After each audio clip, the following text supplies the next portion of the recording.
حضرت عبداللہ بن عباس رضی اللہ تعالی عنہ فرماتے ہیں کہ اللہ کے محبوب صلی اللہ علیہ وآلہ وسلم بیت الخلاء تشریف لے گئے۔ میں نے آپ صلی اللہ علیہ وآلہ وسلم کے وضو کے لیے پانی کا لوٹا بھر کر رکھ دیا۔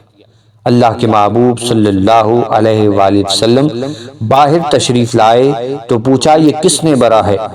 آپ کو بتایا گیا کہ ابن عباس رضی اللہ تعالی عنہ نے بھرا ہے۔